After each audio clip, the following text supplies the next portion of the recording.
Ouverte le 29 du mois en cours, la campagne de l'élection présidentielle est bien lancée. C'est à ce titre que les populations de plein ciel ont souhaité rencontrer ce lundi 31 mars 2025 le candidat à la présidentielle du 12 avril, Joseph Lapensée Essingone, qui est venu leur décliner son projet de société.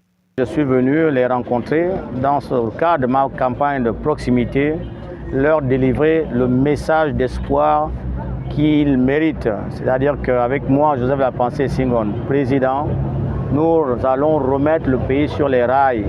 C'est-à-dire que nous allons revenir à ce qui se faisait lorsque j'étais jeune.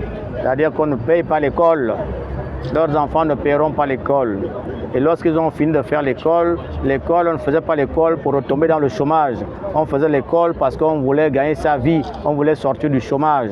Donc je vais combattre le chômage des diplômés avec beaucoup d'énergie parce qu'il n'y a pas de raison que les gens finissent par croire dans notre pays que l'école ne sert plus à rien. Je suis venu leur dire que la santé est primordiale et que la situation chaotique de nos hôpitaux me désole et ça ne sécurise personne. Alors lorsque je serai président de la République, on reviendra aux bonnes habitudes qu'on a connues dans ce pays. L'hôpital public va soigner les gens sans demander un radis. Espérant que les populations penchent en sa faveur, le chômage et l'autosuffisance alimentaire sont les deux premiers défis qu'il promet relever très vite une fois élu. Le chômage, c'est ce qui fait et défait les hommes politiques ailleurs. Le seul pays qui a beaucoup de chômeurs et avec des hommes politiques qui durent au pouvoir sur le Gabon.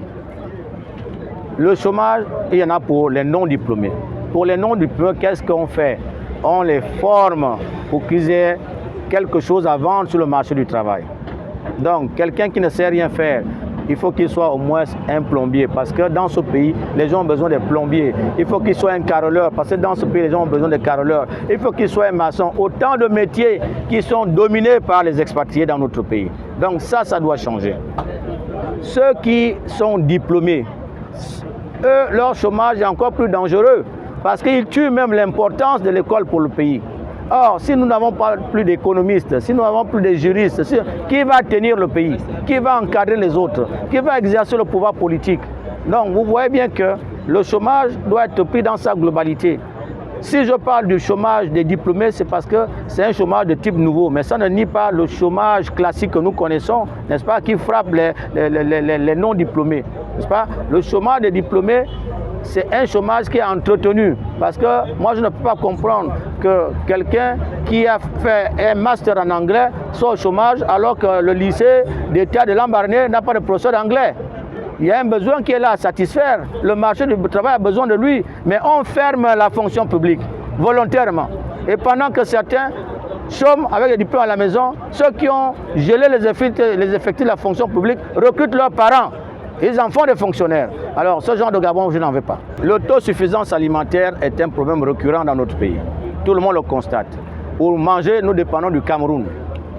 Une fois, on a une petite brouille avec le Cameroun, tous les marchés de Libreville sont vides. Mais il faut renouer avec la terre. Il faut cultiver. Les efforts qui sont faits aujourd'hui par le ministère de l'Agriculture sont restés vains. C'est un ministère qui est là à tous les gouvernements. Mais on ne voit pas ce qu'il fait au quotidien.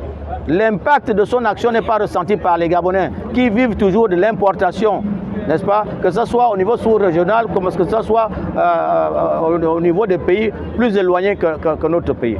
Moi, je pense qu'il faut maintenant matérialiser ces efforts-là en créant une société d'agriculture et d'élevage qui va donner de l'emploi aux Gabonais et qui va permettre aux Gabonais aussi de manger parce que nous allons cultiver. Nous avons l'une des meilleures terres arables du monde. Voilà qui devra rassurer les populations qui lui font confiance.